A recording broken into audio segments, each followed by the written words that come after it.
Good morning, everyone, and welcome to our webinar on how to unlock more revenue from your call center. We're going to get going in just a couple moments here as more people go ahead and join. We're excited to have you all here, and we'll get going shortly.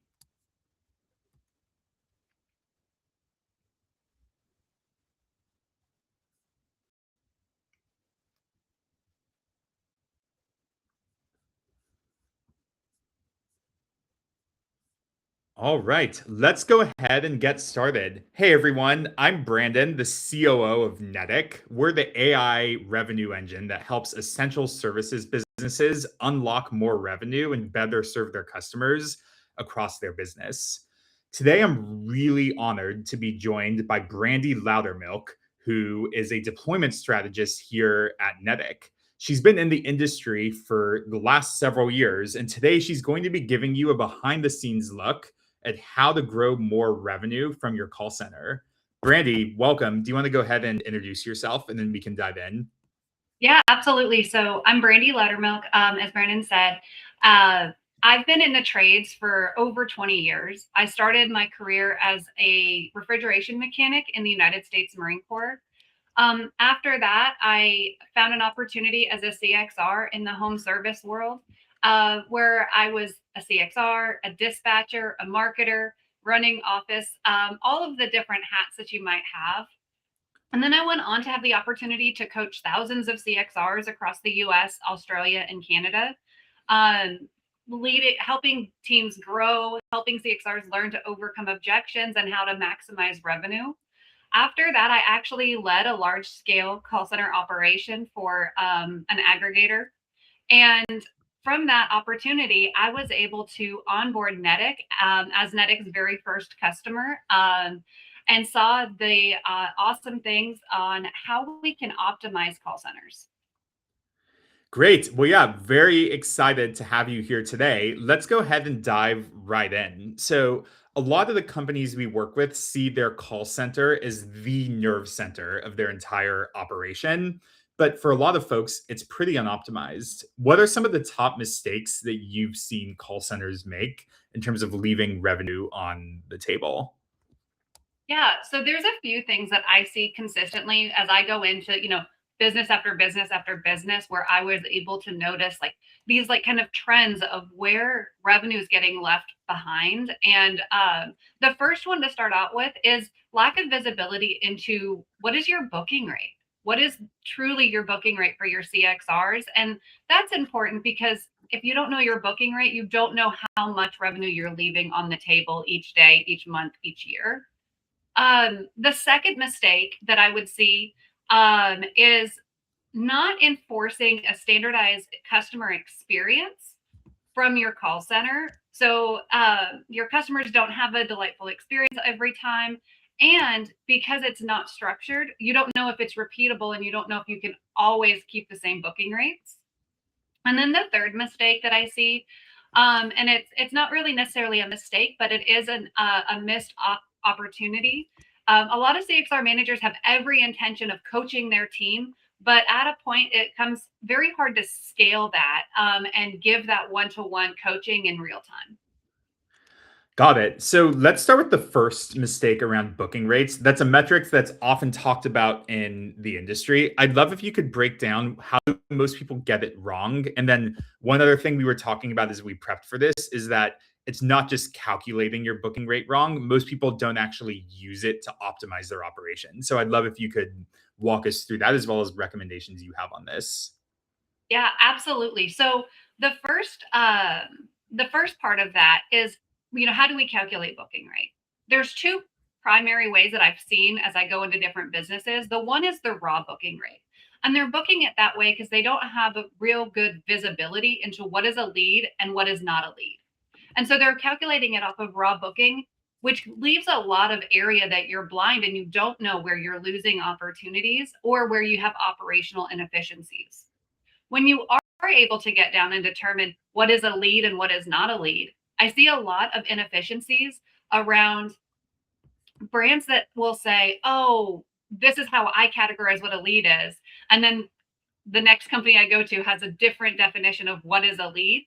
And because there's no real like standardization there, when you're comparing your booking rate to maybe another person that you work with, who knows if they're really the same? And a lot of those rely on self-reporting. And, there's a lot of incentive to falsify those, reports, even in the best teams. Definitely. So it makes it really hard if it's not standardized. But once you have true understanding of what your booking rate is, then you can drill down and understand, what is this booking rate telling me about my business? I'll say the first thing people think is like, oh, I need to train my CXRs better. And sometimes that is the case, but often it can point to operational inefficiencies, um, capacity issues. Maybe you need to hire more technicians and you didn't know that you needed to hire more technicians because you didn't know how many jobs you were leaving on the table. So, what's an example? Let's use the technician example. Can you walk us through in more detail? If you were looking at a company's booking rate, how would you draw the line between, hey, our booking rate is not as high, and looks like we need to hire more technicians or staff them these hours? Yeah, absolutely. So there was actually a company that I was working with, and they came to me with this issue, and they were saying, we're not converting on our paid LSA leads. We're spending a lot of money on these, and they're not converting. And I need you to help the CXRs figure out how to book more of these jobs. And so when I dug into them, I found out that, and using data, not just manpower, but using data, Right. found out that these were actually all plumbing leads that weren't booking. The HVAC leads were converting very high, in fact, but the plumbing ones were not converting. And so using data, dug in a little bit more and found out that they were not booking because there was no availability for same day. And this was in a large metropolitan area. So in a large metropolitan area, I have a ton of options. If I don't have hot water when I get home from work, I'm not waiting. I'm calling somebody else. We also found through the data that these calls were coming in the afternoon, Yeah. and there was no technicians available because there was no calls for these plumbers in the morning. So they were being sent home around 10 o'clock each day. And so when I was able to pinpoint that, I gave them the tools and the data that they needed to be able to say, how can we improve our operations to make sure that we have plumbers available when the customer needs them without plumbers idling all day waiting for these opportunities to come in. So I think what I'm hearing from you is that a lot of companies will just, have a booking rate and maybe not be that rigorous when they calculate it. But even if you calculate it correctly, really the booking rate is the thing that allows you to play detective in your business and dive in on what's actually going on so you can improve the operations. Yeah, absolutely. Once you understand what your true booking rate is, and you track it consistently over time, you can use it to identify, why are these customers not booking? Is it a pricing objection? Is it a scheduling objection? Is it my CXRs need to show more empathy? Right? So there's different things that you can really pinpoint and zero down on to improve your business. Got it. Yeah, I think that makes a lot of sense. So moving on to the second mistake, one of the things that you said is that companies don't enforce a standard rubric for how their CSRs handle calls. I'd love to take a step back. Like, how many companies that you've seen actually are in a good spot on this? Yeah, so there's a small percentage of brands that have a standardized call flow or standardized process. Yeah. A lot of them don't have that. They've never invested in building a standardized call flow.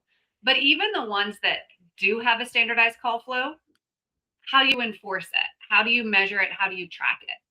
But when we're thinking, why does it even matter in the first place? Answer the phone, book the job, like, right? Why does it matter? Well, every time a customer calls your brand, they should have a very similar experience. And then when you put it into the perspective also, uh, there is an order of operations that help customers make it easy to say yes to doing business with you. And if you follow that, you can predict what your booking rate will become based off of optimizing it, the call flow for your business. And then it becomes repeatable.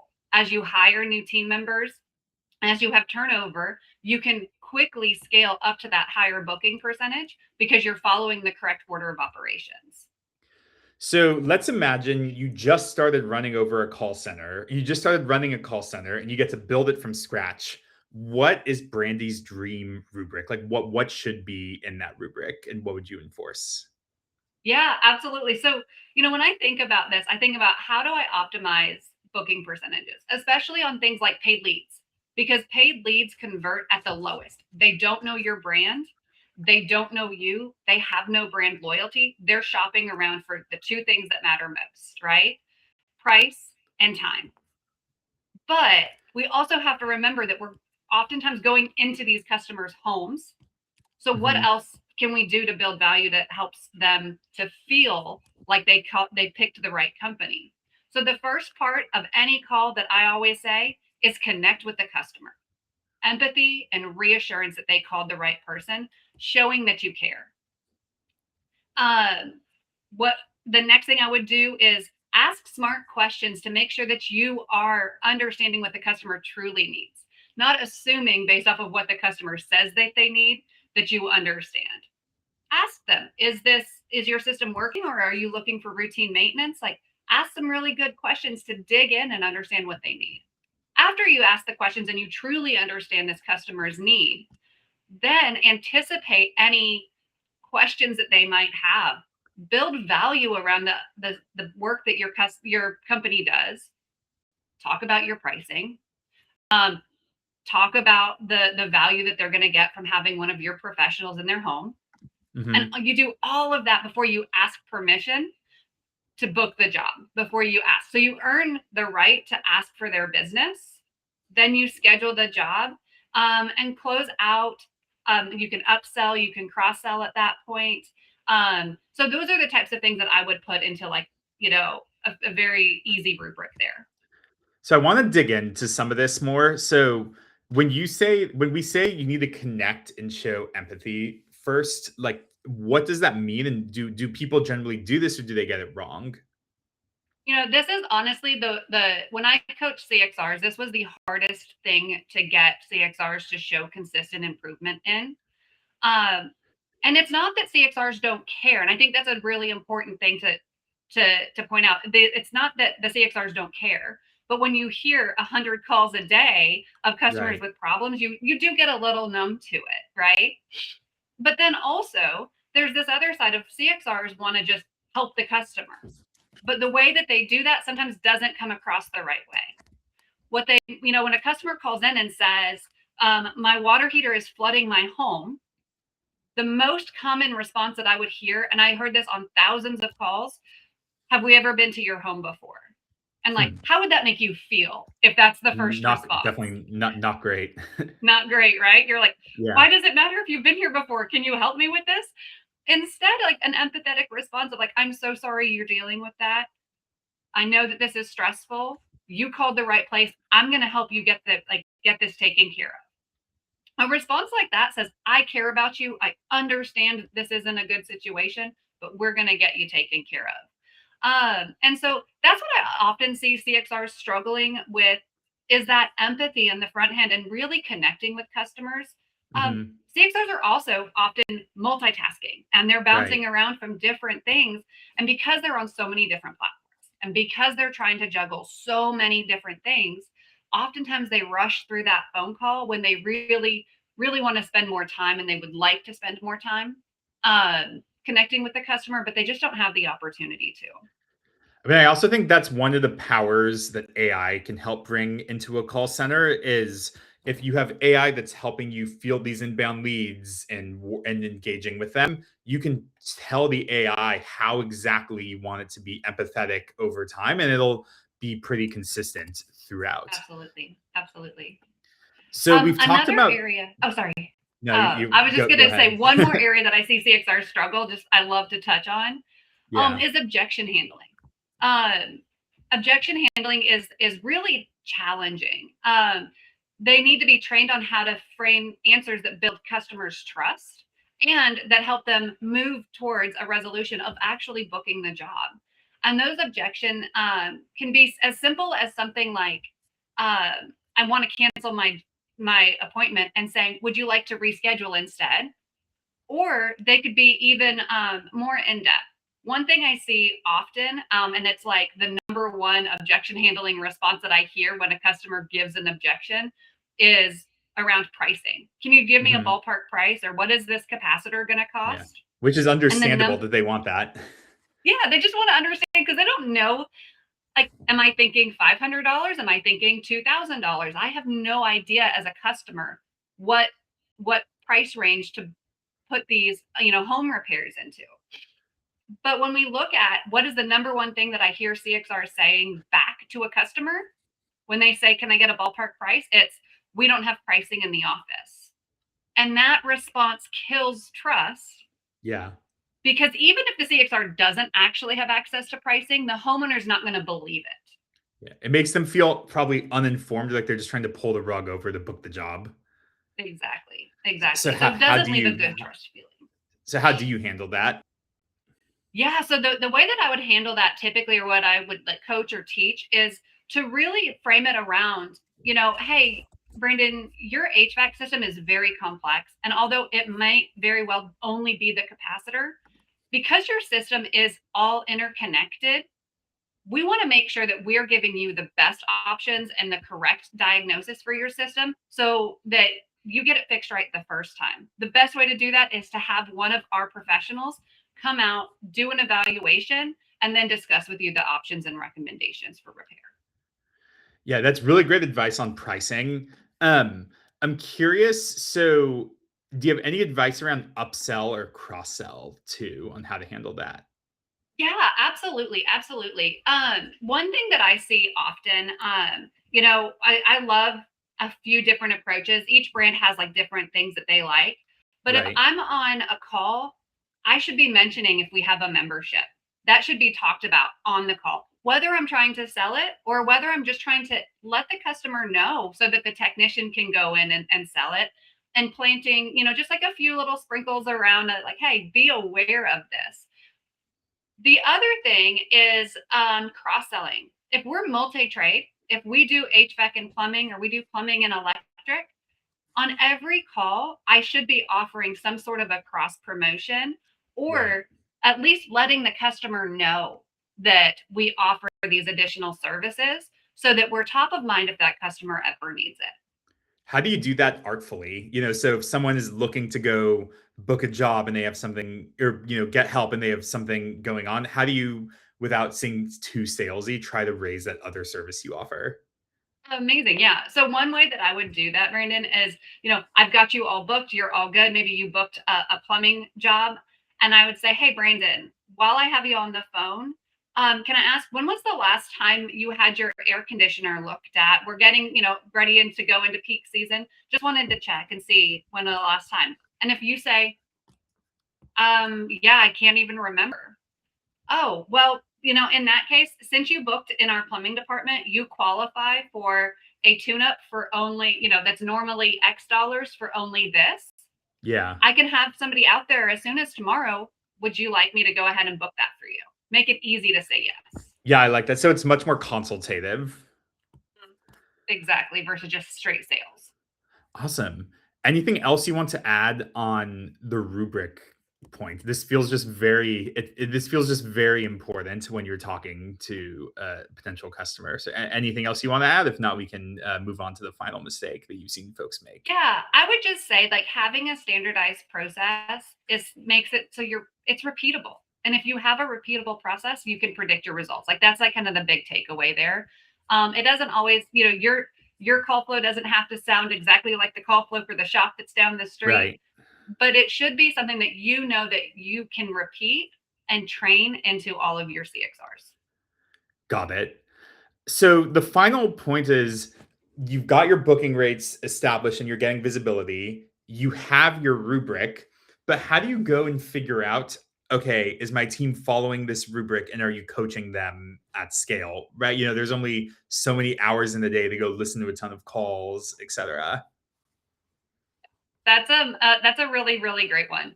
And I'll just kind of lean into like when I was leading CXRs or when I was coaching CXRs, I'd listen to as many calls as I could in a day, but oftentimes that was only a handful of calls. And when your call center is handling thousands of calls in a week and you're listening to 10 or 15, it's such a small sample size that it's so hard to see what are these patterns that I see occurring? Where is the team struggling? Where are they doing well? I might, listen to 15 or 20 calls for this CXR for the month and only pick their worst calls. And I think that they're performing terribly. Or I listen to, most of their best calls and I don't Right. realize where the opportunities lie. And And that you also, means that, yeah, I'm sorry. I was going to say, that also probably makes it where you're operating based on anecdotes instead of seeing what's going on. Exactly. It makes coaching reactive and not systematic.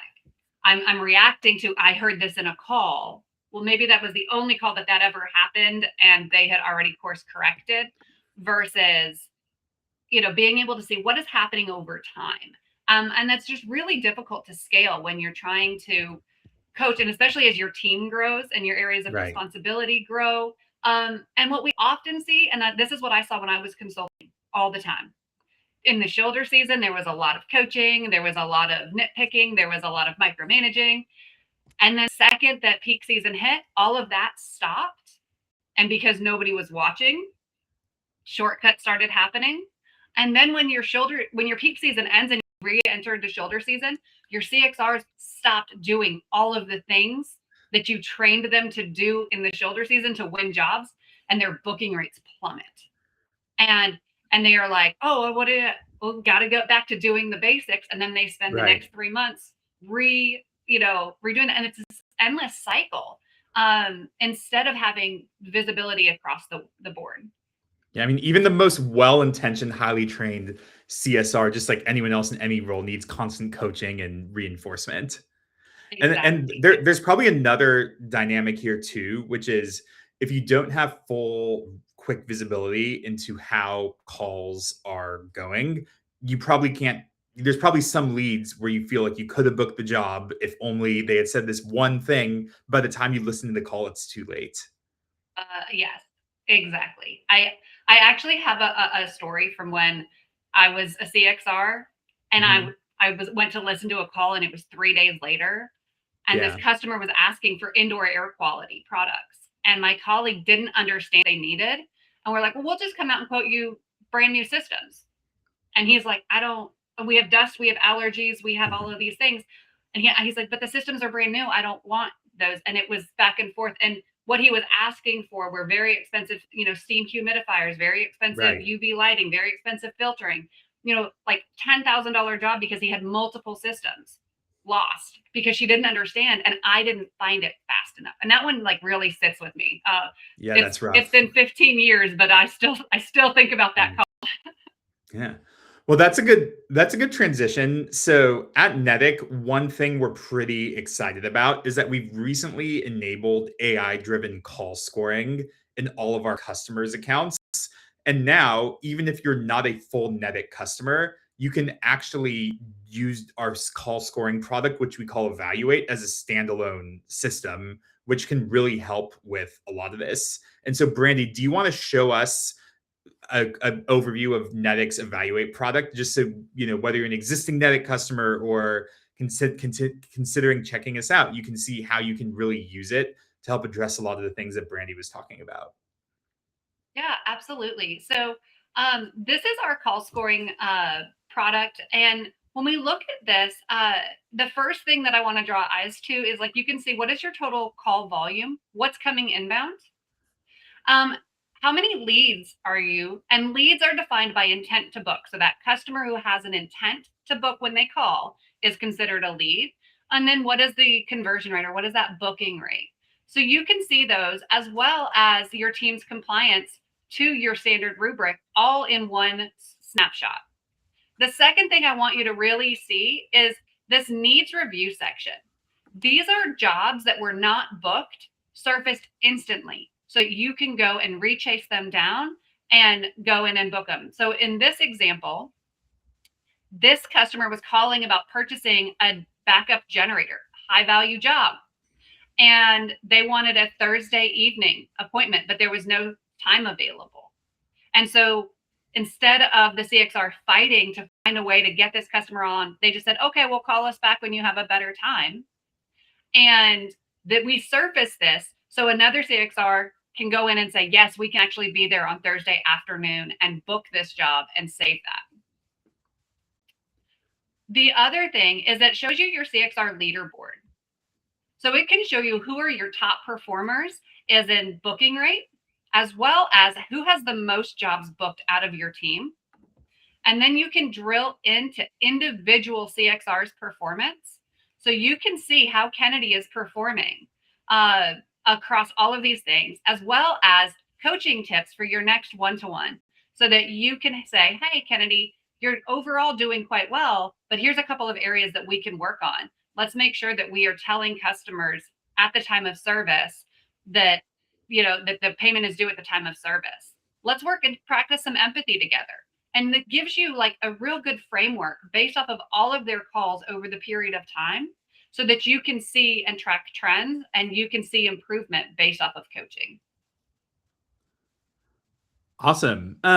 So when you think about using a call scoring product like this, I know one other big thing it does is it'll also give you call breakdowns where you can see what happened on the call. Maybe we don't want to show that today if it's not, if it Yeah. has PII in it, but a really powerful thing that it'll do is every single call will get a report card where you can see, okay, they did this thing really well, but this part not so much. And that can also help surface leads to follow up on and surface trends in your org. Yeah, absolutely. And this is a real live deployment. So we do have PII, blocked out. So there's a couple of things, that not to show, but I do want to just surface that we do have rubrics and we grade calls on whether they're a lead or whether they're a non-lead. And you can set custom rubrics for both. And inside of rubrics, we always start you out with a basic rubric, and then you can add onto it the things that are most valuable for your customers to hear in a call. And you can fully customize this entire process. Awesome. Yeah. And I think this really ties back to what we were talking about, where to unlock revenue in your call center, you first need to calculate booking rates and reporting well, and Netic can help with those metrics. But then, as important is ensuring that you have a rubric that's followed consistently. And so, our overall platform can help by fielding a bunch of calls with AI. But even for your human handled calls, call scoring can really help drive up that consistency and coach more effectively. Yeah, What are you absolutely. seeing from early customers on this and Netic? What have they been able to unlock? Yeah, so from the early customers who really started to use this, they had like real true visibility into what are their CXRs consistently doing on the phone, what are they Yeah. missing, and through coaching for that, able to actually increase overall booking percentage by CXRs following that order of operations.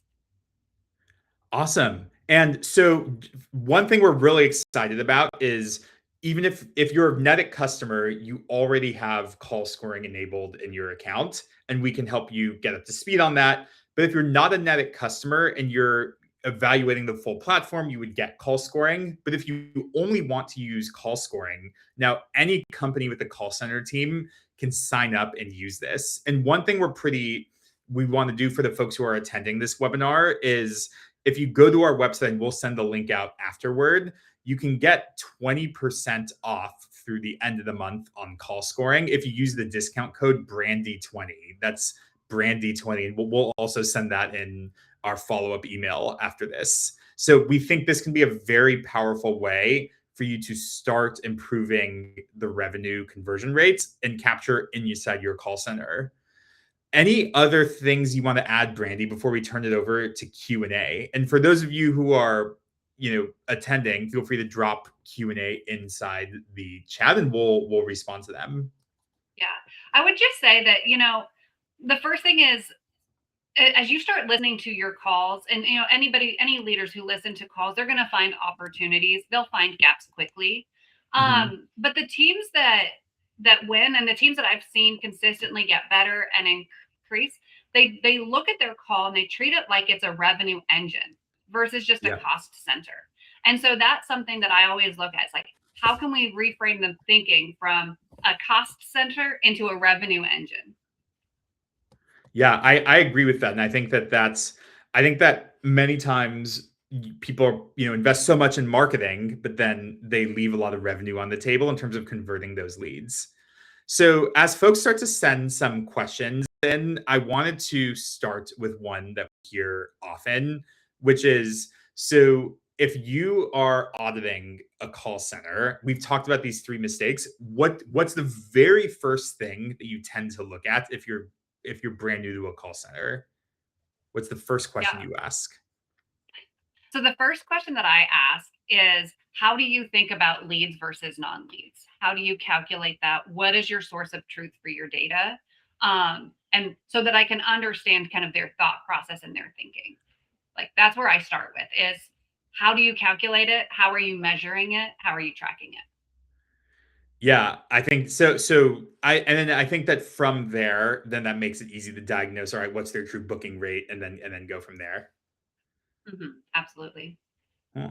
So a similar question we often get is, if someone is their first time job is if it's their first time leading a call center, what other advice do you have for them? Yeah. So definitely it would be, inspect what you expect. Make sure that you're listening to calls. Make sure that you're spending the time with the team to understand where are their pain points, where are their bottlenecks. If they're not following a part of your process, ask why. Why Mhm. is this difficult? And how can I help make it better?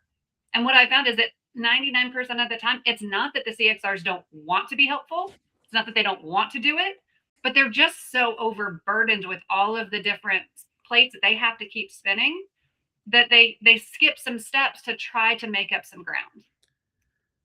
Definitely. I think that makes a lot of sense.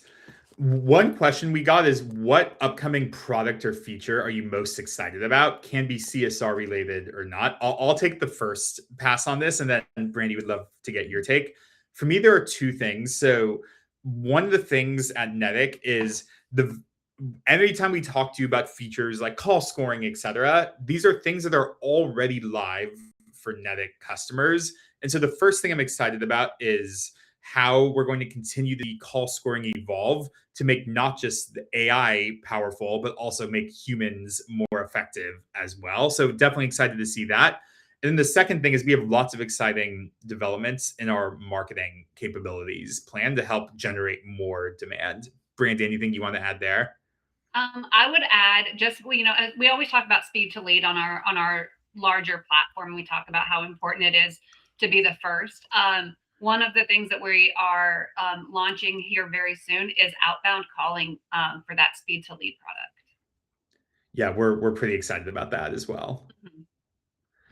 Awesome. Well, thank you everyone for taking the time, and thank you, Brandy. It was great to hear your story and your advice. We'll go ahead and send out this recording to everyone after. And remember, if you're interested in trying out call scoring and you're not a current Netic customer, you can try it out. And we have a discount code of Brandy20, and we're pricing this at an affordable rate just so folks can start trying it in their call center and improving their performance. All right. Thank you, everyone.